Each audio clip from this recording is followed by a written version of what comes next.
Bismillahirrahmanirrahim.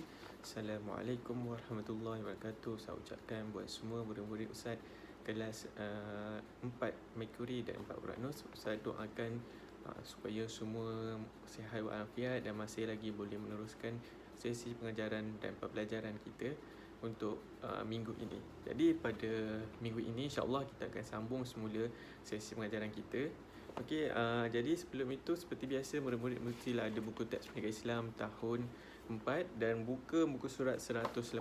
Saya ulang, buka muka surat 180, buku teks pendidikan Islam tahun 4. Okey, hari ini tajuk kita mengenai guruku sayang dan dia termasuk dalam bidang akhlak. Okey. Baik. Sebelum kita mulakan topik ni, Ustaz yakin semua dah tahu apa itu maksud guru. Kalau kita tak tahu maksud dari segi teks pun, kurang-kurang kamu tahu guru tu apa.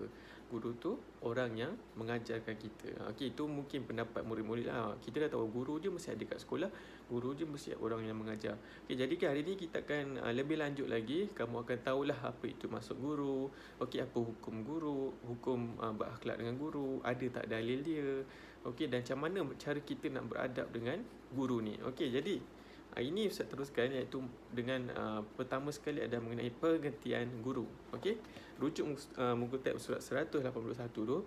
Okey, guru ialah orang yang mengajar, disebut juga pendidik, pengajar dan pembentuk akhlak. Okey, ingat guru ni orang yang mengajar, kita boleh sebut juga sebagai pendidik. Okey, kita boleh sebut juga sebagai pengajar dan juga sebagai pembentuk akhlak. Okey, berhadap dengan terhadap guru ni hukumnya apa? Hukumnya wajib. Okey, wajib sebagaimana sabda Nabi Muhammad sallallahu alaihi wasallam, laisa minna man lam yujilla kabirana wa yarham saghirana wa ya'rif li'alimina. Riwayat Ahmad. Maksudnya, tidak termasuk golongan kami orang yang tidak memuliakan yang lebih tua dan menyayangi yang lebih muda serta yang tidak mengetahui hak orang yang berilmu agar diutamakan pandangannya. Riwayat Ahmad. Okey, baik, kamu tengok sini kan, dari berdasarkan dalil ni yang mana Nabi mengajarkan kita menyayangi orang yang lebih muda serta memuliakan orang yang lebih tua, menyayangi orang yang lebih muda.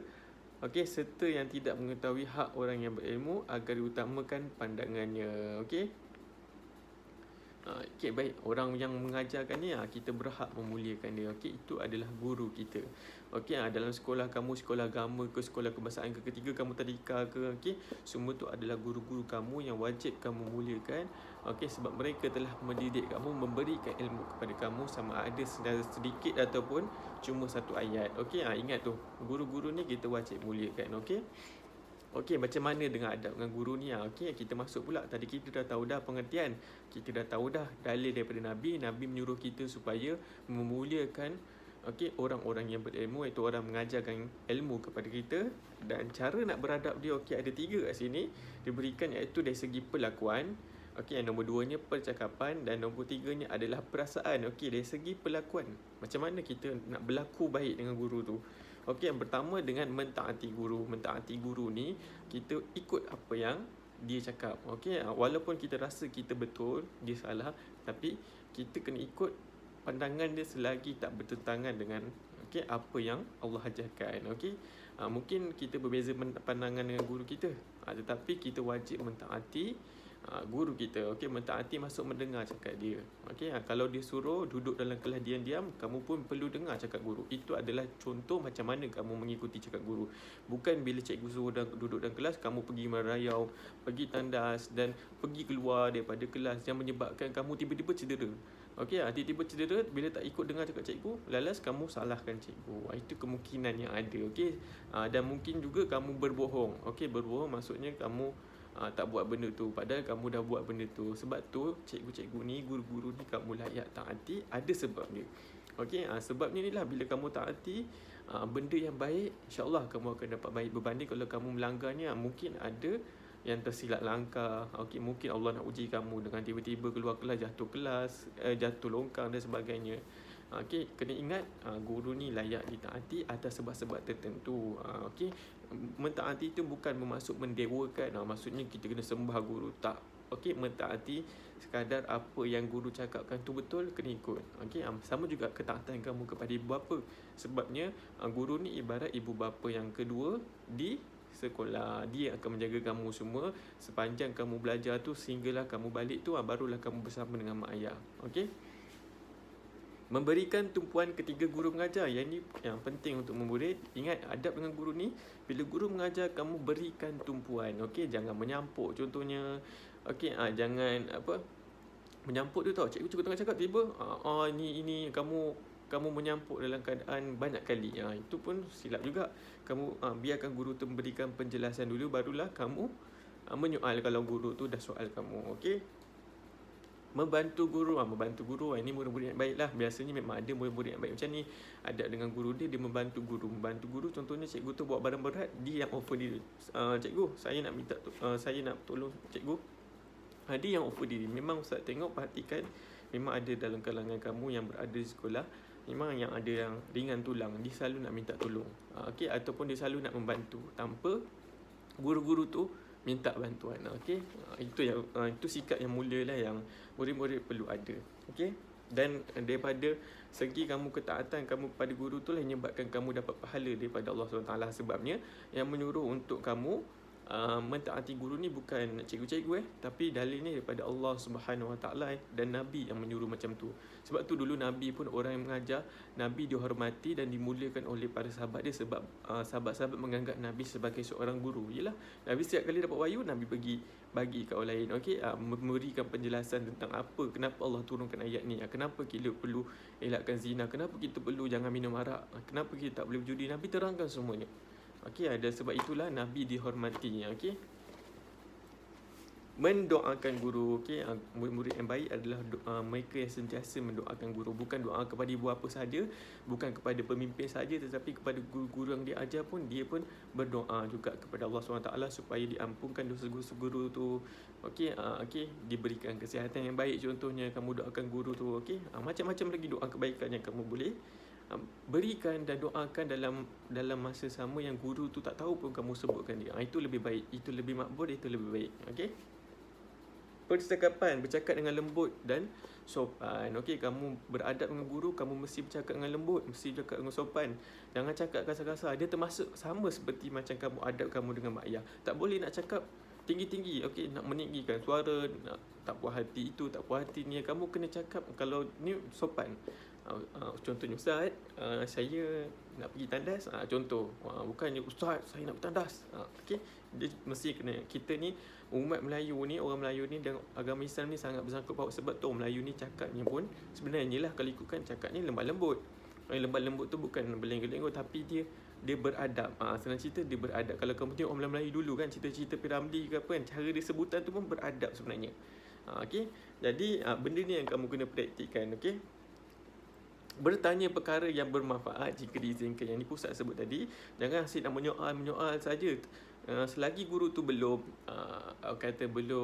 habis meluahkan ataupun membahaskan dia punya ilmu, kamu tak boleh nak tiba-tiba menyampuk Ustaz, cikgu saya. Lepas tu berapa saat lepas tu 30 saat lagi cikgu asyik bertanya. Bukan tak boleh tanya, bertanya tu benda yang bagus, tetapi ada masa yang kamu perlu bertanya, yang cikgu tu izinkan bertanya baru kamu tanya. Sebab apa? Sebab bila kamu menyampuk macam tu, takut cikgu tu terlupa balik apa yang dia nak cakapkan tu.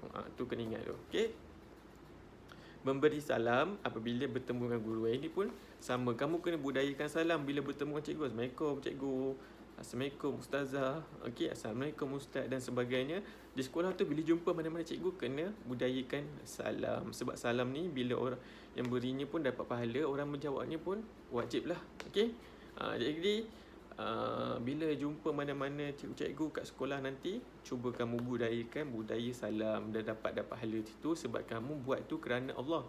Sebab Allah yang suruh. Bila kita muliakan orang yang mengajarkan kita dapat pahala sebenarnya. Bukan sahaja cikgu tu, tetapi kamu sendiri pun dapat pahala. Sebab kamu cuba beradab, cuba menjadi murid yang mentaati guru, kamu akan dapat pahala. Percayalah cakap Ustaz, kamu dapat pahala sebab benda ni untuk diri kamu sendiri. Kalau kamu cuba jadi baik kerana Allah suruh, okay, Allah yang suruh aku taat kepada guru, aku kena taat kepada guru sebab Allah yang suruh. Kena ingat tu. Okay? Semua benda ni kita buat ni semua Allah yang suruh, maka kita akan dapat keredaan. Okay? Dan last sekali dari segi, yang tadi Suat sebut dari segi percakapan dan perlakuan, yang last sekali mengenai perasaan, macam mana kita nak jaga perasaan guru tu. Merendah diri dan tidak sombong. Okay, jangan sombong, jangan orang kata apa, jangan nak menaikkan diri tu. Kita kena rendahkan diri kita, walaupun kita ni banyak ilmu dan sebagainya. Bila kita dah besar nanti, tiba-tiba kita jumpa cikgu, kita rasa salahkan cikgu je, memanjang. Itu pun perkara yang tidak baik dan tidak elok lah. Kita kena sentiasa merendah diri dan tidak sombong dengan cikgu, walaupun kita menjadi orang yang berjaya suatu masa nanti. Kena ingat, setiap ilmu yang diajarkan kepada kita semua datang daripada mereka semualah. Okay, walaupun kita cuma berjumpa cikgu tu sebulan mungkin ataupun seminggu pun, tapi dia ada ajarkan kebaikan masa tu yang menyebabkan kita ni berubah dan menjadi orang baik, lebih berjaya dan sebagainya. Kita kena kenang jasa-jasa guru ni. Kena ingat, kita ni daripada yang tak pandai ni jadi pandai adalah sebabkan orang yang pernah mengajar kita, iaitu guru-guru kita. Okay, guru-guru kita juga termasuklah mak ayah kita. Okay, bersabar atas tindakan guru, ini pun sama. Ini Ustaz nak nasihatkan, sebab ada antara kamu ni yang tak bersabar atas tindakan guru. Sedangkan Imam Syafi'i pun pernah dapat guru yang garang, tapi dia bersabar dengan ketekasan guru tu, kegarangan guru tu. Kamu kena ingat, belajar ni, nak menuntut ilmu memang kena sabar. Sebab kita akan jumpa macam-macam jenis orang, macam-macam jenis guru. Tak semua guru tu ada sifat yang sama. Sebab tu Allah ciptakan manusia ni berbeza-beza. Ada guru tu yang mungkin dia ada sifat kasih sayang, ada guru tu mungkin dia ada ketegasan, mungkin ada sebab dia. Daripada ketegasan dia tu mungkin menyebabkan kita berubah, dan kita ingat sampai besar, oh cikgu ni pernah rotan, kalau cikgu tu tak rotan aku, mungkin aku tak jadi orang yang berguna sekarang. Kadang-kadang manusia ni bila dia dah besar, baru dia ingat, oh betul lah tindakan guru tu, betul lah tu, dia yang mendidik aku macam tu. Kalau aku tak dididik macam tu, aku takkan, susah nak ubah, contoh. Okay, dan kena ingat setiap guru tu lain-lain.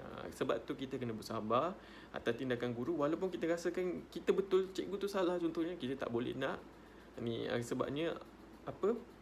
Sebab semua perkara-perkara ni kita kena selesaikan. Okay, kamu kena bertabah atas garangnya guru, kamu kena bertabah atas kemarahan guru dan sebagainya. Okay, kamu kena ingat, semua kita ni, semua ni manusia biasa, tetapi kemuliaan, penghormatan terhadap guru tu perlu diletakkan di tempat yang paling tinggi, supaya kita ni menjadi orang yang beradab, okay, dan berakhlak. Okay, dan last sekali, bersangka baik dengan guru. Ini pun sama, kamu kena bersangka baik dengan guru. Okey, jangan disebabkan cikgu tu dera kamu, bukan dera lah, maksudnya merotan kamu. Okey, mungkin sebab kamu tak bawa buku, mungkin sebab kamu ni kamu dah mula mengeluh dan mula bersangka buruk dengan cikgu. Lepas tu kamu pergilah cakap macam-macam dekat kawan-kawan supaya kawan-kawan pun benci guru tu. Okey, itu suatu perkara yang tak elok. Okey, dan perkara-perkara yang macam ni kamu kena elakkan. Okey, dan kita berdoakan guru tu, okey, supaya dia lembutkan hati dia, okey, dia berikan ketenangan. Sebab tu doa untuk guru ni sangat-sangatlah penting. Okey, sebab cikgu pun ataupun guru pun dia bukan manusia, dia bukan dalam kategori golongan yang maksum seperti Nabi. Dia ada dosa, dia ada kekurangan, dan dia ada masa-masa yang dia tension, ada masa-masa yang dia perlukan ketenangan, ada masa-masa yang dia masuk kelas tu dia ada masalah yang berat yang membuatkan tiba-tiba emosinya tak stabil dan sebagainya. Kamu kena ingat, guru ni manusia biasa, tetapi Allah suruh kita memuliakan guru atas sebab-sebab kerana dia pernah mengajar kita dan mengajarkan kebaikan kepada kita terlalu banyak berbanding kesilapan yang dia buat. Okey, jadi kena faham konsep guru ni. Okey, jadi setakat tu saja untuk hari ini berkenaan dengan tajuk kita, iaitu Guruku Sayang. Okey, dalam bina akhlak ni. Jadi seperti biasa, Ustaz tinggalkan kamu dengan tugasan. Nanti pada masa hari Rabu, hari Khamis nanti, kita akan sambung berkenaan dengan topik yang sama. Okey, tapi dalam bidang dalam ni lah, topik yang sama tetapi dalam maklumat yang lain lah. Berkenaan dengan topik seterusnya, melayani sahabat. Okey, ada 2 lagi yang kita perlu habiskan. Jadi hari ni kamu perlu buat tugasan muka surat 73. Okey, saya ulang, buku modul digital warna hijau ni. Okey, buat muka surat 73. Okey, saya rasa itu saja pengajaran kita pada hari ini. Kita jumpa pada hari Khamis nanti dalam topik yang sama, Guruku Sayang. Assalamualaikum warahmatullahi wabarakatuh.